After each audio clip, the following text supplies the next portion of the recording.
Hello दोस्तों, कैसे हो सारे होप सो सारे ठीक हो। स्वागत है एक बार फिर से आपका हमारे यूट्यूब चैनल पर।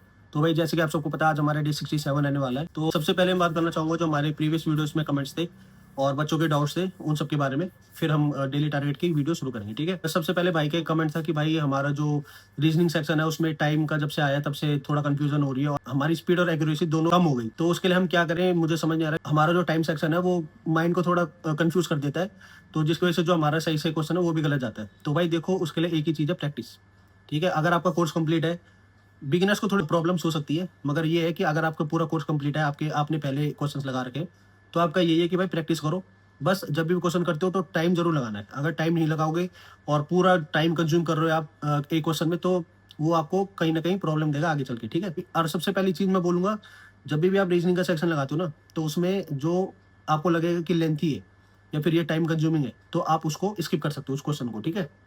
उस समय आपने क्या करना है, जैसे फाइंडिंग नंबर्स हो गए, वो आपको पता है कि टाइम कंज्यूमिंग होंगे, तो उसको स्किप करो, ठीक है।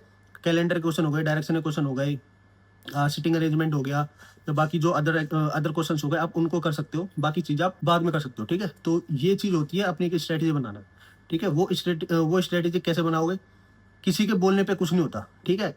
आप जब क्वेश्चंस करते हो, आपको कहाँ पे प्रॉब्लम हो रही है, आपने वो देखना है कि हमें कहाँ पे प्रॉब्लम हो रही है, क्या मैं जल्दी सॉल्व कर पा रहा हूँ, किस में मुझे ज़्यादा प्रॉब्लम हो रही है, तो उस चीज़ को लेकर चलना है।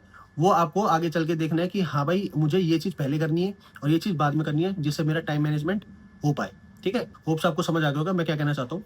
और एक दूसरा भाई का कमेंट था कि भाई जो हमारा इंग्लिश का सेक्शन है उसमें जो हमारा कंप्रिहेंशन पार्ट है उसमें काफ़ी प्रॉब्लम हो रही है, उसमें काफ़ी मिस्टेक्स आ रही है, तो उसको किस तरीके से करें। तो देखो भाई वो करने का बेस्ट तरीका यही है कि अपनी रीडिंग अच्छी अच्छी करो, ठीक है। रीडिंग अच्छी करने से मतलब एक तो देखो निमिषा मैम एडिटोरियल करवाती है हमारे यूट्यूब चैनल पे, आप या तो उनको फॉलो कर सकते हो, मैंने पहले ही बोला था आपको। तो वो आपको क्या करवाती है, जैसे एक पैसेज दे देगी, उसको डिटेल में एनालाइज करती है, उसको समझाती है कि हमें पैसेज किस तरीके से पढ़ना है, किस तरीके से हमें उसको एनालाइज करना है और किस तरीके से हमें उसके क्वेश्चंस करने हैं। जो कंप्रीहेंशन का पार्ट है उसमें सबसे बेस्ट पार्ट यही होता है कि हमारे क्लोज टेस्ट और पैसेज में ही आंसर छुपे होता है, ठीक है। तो आपको वो चीज़ पकड़नी है, ठीक है। वो कैसे करोगे, जब आपकी रीडिंग कंप्रीहेंशन अच्छी होगी, रीडिंग स्किल अच्छी होगी, वो कैसे होगी, डेली प्रैक्टिस से, ठीक है। जितनी ज़्यादा आप कंप्रीहेंशन लगा सकते हो, जितनी ज़्यादा पैसेज पढ़ सकते हो उतनी ज़्यादा पढ़ो। मेन चीज़ क्या होती है, देखो इंग्लिश में ना, इंग्लिश हो चाहे रीजनिंग हो चाहे जीएस हो, उसमें आपको क्या देखना है कि आपका जो सेक्शन है वो कौन सा वीक सेक्शन है, ठीक है। जो चीज़ आपका वीक है उस पे ज़्यादा फोकस करो। अगर आपको सिनोनिम में अच्छे आते हैं या फिर अच्छा अच्छा खासा आपने पढ़ लिया, तो आप उसको थोड़ा रेस्ट दे सकते हो। बाकी जो आपको टाइम कंज्यूमिंग लगता है, फिर ये लगता है कि उसमें आपकी मिस्टेक हो सकती है, तो आप उसको ज़्यादा फोकस करो, ठीक है। ये चीज़ करनी होती है हमें, तभी जाके एक अच्छी स्ट्रेटजी बनती है और हमारे मार्क्स बढ़ेंगे आगे चल के, ठीक है। तो ये चीज़ है। और काफ़ी बच्चों के डाउट थे कि भाई रिजल्ट हमारा आए नहीं अभी तक, काफ़ी दिन हो गए और हमने कहा था कि पिछले शुक्रवार शनिवार को क्या पता रिजल्ट दे दे, तो अभी तक तो कुछ आए नहीं। सीजीएल के पीछे पड़ी हुई है एसएससी। तो भाई देखो जैसे हमने बोला था कि एसएससी का कोई मूड का पता नहीं होता, कब क्या दे दे, कब कैसा क्या दे दे।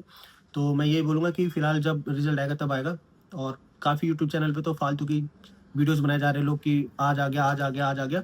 तो उन सब चीज़ों को छोड़ दो, जब आएगा सबको पता चल जाएगा, जो कट ऑफ रहेगी वो भी पता चल जाएगा, ठीक है। तो फिलहाल आप 2026 की तैयारी करो, इस चीज़ पे फोकस करो, ठीक। ये नहीं कि 25 का रिजल्ट कब आएगा, क्या रहेगी कट ऑफ, क्या जा सकती है। काफ़ी स्टूडेंट ये भी पूछ रहे हैं कि भाई 2026 में कट ऑफ क्या जा सकती है, और काफ़ी टीचर बता भी रहे हैं कि कितनी जा सकती है, कितना कंपटीशन रहेगा, कितने बच्चों ने फॉर्म भरा। भाई मुझे ये समझ नहीं आ रहा वो टीचर क्या बताना चाह रहे हैं। 4 लाख बच्चों ने फॉर्म भर रखा है अगर, ठीक है, 2026 वाला, तुम कैसे श्योर हो कि कट ऑफ इतनी जाएगी, या कंपटीशन इतना कम रहेगा, हाई रहेगा, कम रहेगा। ऐसे कोई नहीं बोल सकता भाई। अगर 4 लाख में बच्चे, चार के चारों लाख अगर एक्सपर्ट हो, स्टेनो में स्किल अच्छी, पकड़ अच्छी हो, ठीक है, तो कैसे बोल सकते हो कंपटीशन लेवल लो रहेगा। समझ रहे हो मेरी बात को। अब 2025 का एग्जाम हो रहा है, जैसे 2025 का एग्जाम हुआ, फाइनल रिजल्ट आया, इसमें काफी स्टूडेंट ऐसे होंगे जिनको स्किल आती है, बस सीबीटी में रह गए, तो वो सीबीटी पे फोकस करेंगे, तो कर भी रहे होंगे काफी, ठीक है। तो वो सीबीटी में बेस्ट स्कोर करेंगे, फिर कट ऑफ वही देखने के लिए मिलेगी 150, 160, ऐसा इसलिए क्योंकि पोस्ट भी कम है। तो जो ये ऐसे भ्रम फैला रहे हैं ना कि भाई कंपटीशन हाई रहेगा या फिर लो रहेगा, इन सब चक्करों में मत पड़ो। मैं तो बोलूँगा इन टीचरों से जितना दूरी बना के रखो उतना सही है, या इन चैनलों से इतना दूरी बना के रखो तो आपके लिए ही बेनिफिट है, ठीक है। इनके पीछे मत पड़ो, ये सिर्फ बच्चों का टाइम वेस्ट करते हैं, ठीक है। और बाद में अपना एक प्रोमो कोड दे देंगे कि भाई इसको जाके ज्वाइन करो, 10% ऑफ मिल जाएगा, 20% ऑफ मिल जाएगा। ये फालतू की चीज़ें मत करना, ठीक है। तो अपना सिर्फ जो जेन्युइन चीज़ है उस चीज़ पे फोकस करो। जेन्युइन मेरा बोलने का मतलब, आपको पता है कि अब 2026 का एग्जाम आने वाला है, तो आप उस पर फोकस करो, इन सब फालतू चीज़ों में मत पड़ना, ठीक है। तो होप्स आप लोगों को मेरी बात समझ आ रही होगी मैं क्या कहना चाहता हूँ। और अगर रिजल्ट आता है, सब कुछ ठीक रहता है, तो भाई देखते हैं फिर आगे क्या होता है, ठीक है। फिलहाल आप 2026 की तैयारी करो और बहुत जल्द आपको जो डिटेल में हमारी जीएस का सेक्शन है उसमें कौन कौन सी इंपॉर्टेंट टॉपिक है वो सभी मिल जाएगी। अभी थोड़ा बहुत एनालाइज कर रहा हूँ, ठीक है। और जो हमारे इंग्लिश का सेक्शन वो तो बता ही चुका मैं कि जो हमारे पार्ट ऑफ स्पीचेस हो गए, पीक्यूआरएस हो गया, कंप्रीहेंशन, पैसेज हो गया, क्लोज टेस्ट हो गया, उन चीज़ पे फोकस करो। वो क्या हो गया, उस चीज़ पे फोकस करो, आप इजीली क्रैक कर लोगे इंग्लिश के जो भी क्वेश्चन है, ठीक है। और जो हमारे रीजनिंग का सेक्शन हो गया, रीजनिंग में सबसे पहले मैं बोलता हूँ कि कोर्स खत्म होना चाहिए, ठीक है। बिगिनर्स जो खासकर जिनको काफ़ी टाइम हो गया वो तो सिर्फ प्रैक्टिस कराओ और मॉक टेस्ट लगाओ, मगर टाइमिंग जरूर लगानी है। जितने ज़्यादा क्वेश्चन करोगे उतना ही ज़्यादा स्कोर अच्छा होगा आपका रीजनिंग में, ठीक है। जीएस का बहुत वास्ट सिलेबस है, तो जीएस का जो इंपॉर्टेंट है, मोस्ट रिपीटेड है या फिर एसएससी के फेवरेट टॉपिक्स है वो मैं आपके लिए लेकर आ जाऊंगा कुछ दिन बाद, तो आपको ज़्यादा परेशान होने की जरूरत नहीं है। और फिर बोलूँगा ज़्यादा इधर उधर ध्यान मत भटकाओ, क्या होगा, कब होगा, कैसे होगा, वो सब आप ही के ऊपर डिपेंड है, ठीक है। अगर आपको लगता है कि नंबर कम थे 2025 में तो 2026 की अच्छे से तैयारी करो, ठीक है। बाकी फालतू की चीज़ों मत पढ़ो, ठीक। तो जैसे कि मैंने बोला आज हमारा डे 67 आने वाला है, बिना देरी करे आज का टारगेट शुरू करते हैं। तो भाई जैसे कि मैंने बोला आज हमारा डे 67 रहने वाला है। सबसे पहले बात करूंगा मैं इंग्लिश की। इंग्लिश में क्या करना है, सिनोनिम एंटोनिम करने, साथ में इडियम फ्रेजेस करने, ठीक है। ये 35 प्लस करने ही करने, ठीक। साथ में क्या करना है, पीक्यूआरएस करना है 10 से ज़्यादा भी कर सकते हो। ये चीज़ें जितनी ज़्यादा करोगे उतने ही मार्क्स बढ़ेंगे। 35 मार्क्स का हमारा कंप्रीहेंशन का पार्ट आता है, ठीक है। तो ये चीज़ इन्हीं दिनों पे डिपेंड होता है, ठीक। तो ये 10 कर लेना, 3 क्लोज टेस्ट कर लेना, 3 पैसेज कर लेना। अगर ज़्यादा करना है तो वो भी कर सकते हो, ठीक है। साथ में क्या करना है, 3 एसएससी सीरियल के मॉक टेस्ट लगाने।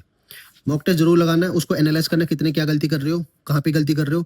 और एक चीज़ बोलूंगा, जो भी मॉक टेस्ट में आपके वोकैब सेक्शन आता है, चाहे वो इडियम फ्रेजेस हो, वन वर्ड सब्स्टिट्यूशन हो, या फिर हमारा सिनोनिम एंटोनिम हो, उसके नोट्स जरूर बनाने, ठीक है। वो इसलिए बनाया जाता है, ये प्रीवियस ईयर के जितने भी सिनोनिम एंटोनिम होते हैं, वोकैब होती है ना, वो आगे चल के आपको देखने के लिए मिलेगी, चाहे वो ऑप्शन में मिले चाहे क्वेश्चन में मिले, मगर देखने के लिए जरूर मिलती है। तो प्रीवियस ईयर आपका 100% होना ही होना चाहिए, ठीक है।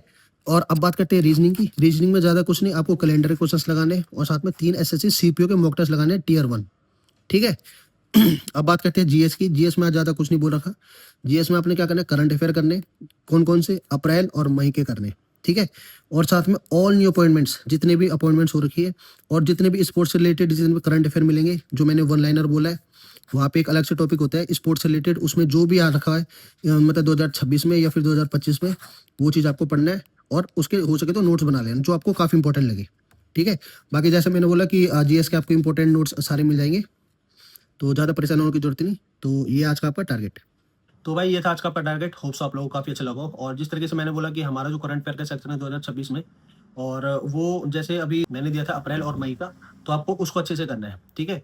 जो करंट अफेयर में बोलता हूँ उसको किस तरीके से करना है वो भी मैंने आपको बता रखा है। डेली के टारगेट, डेली करंट अफेयर नहीं लगाने, आप वीकली लगा सकते हो या फिर मंथली लगाओ, ठीक है। इन दोनों को तो लगाना है। साथ में अगर आप वन लाइनर आती है लूसेंट की, आप उसको भी ले सकते हो, कहीं पे भी अवेलेबल हो जाती है, चाहे वो ऑफलाइन खरीद लो या ऑनलाइन खरीद लो, ठीक है। वो काफ़ी बेनिफिट देगी, मतलब उसमें सिर्फ इंपॉर्टेंट चीज़ें होती है जो ओवरऑल एग्जाम को देख के जो सबसे इंपॉर्टेंट चीज़ें होती है ना, वो चीज़ उस वन लाइनर बुक में होती है, ठीक है। तो कहीं ना कहीं उसमें से भी क्वेश्चन देखने के लिए मिलते ही मिलते हैं, तो आप उसको जाके फॉलो कर सकते हो, ठीक। एक चीज़ और बोलना चाहूँगा, देखो भाई अभी बहुत वायरल चल रहा है कि जो हमारे जीडी का एग्जाम हुआ था वो कैंसिल हो गया, काफ़ी बच्चों ने तोड़ फोड़ भी करी। तो भाई उनसे रिक्वेस्ट है, कोई भी बच्चा ऐसे उल्टे काम ना करे जिससे तुम्हारा नुकसान हो, ठीक है। सीधा डिवाइड कर दिया जाएगा 7 ईयर्स के लिए, तो वो आप ही को नुकसान देगा, ठीक है। तो कोई भी ऐसी मेरी खासकर ये रिक्वेस्ट सभी स्टूडेंट्स है, अपना फ्यूचर खराब मत करना 2-3 मिनट के एक्शनबाजी के चक्कर में, ठीक है। लोग क्या करते हैं, वो थोड़ा उकसा देते हैं, तुम गुस्से में तोड़फोड़ कर दोगे, कल को अगर सीसीटीवी कैमरे में आ गए तो आपका पूरी जिंदगी खराब हो जाएगी, कभी सरकारी नौकरी नहीं कर पाओगे अगर एक बार पुलिस केस हो गया तो, ठीक है। डिबाट करोगे वो अलग, किसी भी एग्जाम में, गवर्नमेंट एग्जाम में नहीं बैठ पाओगे, ठीक है। तो जितना हो सके उतने शांतिपूर्वक जो करना करो, ठीक है। ये तोड़ फोड़ी मत किया करो। मैं फिर बोलूंगा अपना जो है एग्जाम देने जाओ, अगर कोई गड़बड़ होती है तो चुपचाप बाहर आके धरना प्रदर्शन जो देना दो, शांतिपूर्वक करो। ये नहीं कि तुम वहाँ तोड़ फोड़ मचा रहे हो तो भाई तुम्हारा ही नुकसान है उसमें, कल को कोई केस कास हो गया तो फंसे रहोगे उसी के चक्कर में, ठीक है। और जिस तरीके से हमारे हालत चल रहे हैं भाई, उसमें क्या ही बोलना कि मतलब अभी यूपीएससी का भी सुना था मैंने कि जो प्रीलिम्स है वो काफ़ी ज़्यादा टफ दे दिया। चैट जीपीटी से, कोई कह रहा है चैट जीपीटी से बनाया, कोई कह रहा है एआई से बनाया। तो भाई जैसे ही बनाया करना हमें ही है, या तो गवर्नमेंट की कमी से बोलो या तो किसी और रीजन से बोलो, देखो पिसते स्टूडेंट ही है, ठीक है। तो जितना हो सके उतना भी फिलहाल पढ़ाई पे ध्यान दो, और हो सके तो अपनी कोई अच्छी खासी स्किल भी अपने साथ साथ लेके चलना, ठीक है, क्योंकि आजकल पता नहीं है कि कब क्या हो जाए। तो मैं यही बोलूँगा कि अपनी पढ़ाई पे फोकस करो और 2026 की अच्छी से तैयारी करो। और कभी ऐसा कुछ होता है जैसे पेपर लीक वीक का, तो तोड़ फोड़ करने की जरूरत नहीं है भाई, ठीक है। अच्छे से अपना शांतिपूर्ण जो करना है करेंगे। मगर तोड़ फोड़ करके अपना ही नुकसान है, कल को हमें ही भुगतना पड़ेगा वो, ठीक है। तो ज़्यादा कुछ नहीं बोलना चाहूँगा। तो इस वीडियो में फिलहाल इतना ही। अगर वीडियो अच्छी लगी तो लाइक शेयर सब्सक्राइब जरूर करना। मिलते हैं नेक्स्ट वीडियो में। थैंक्स।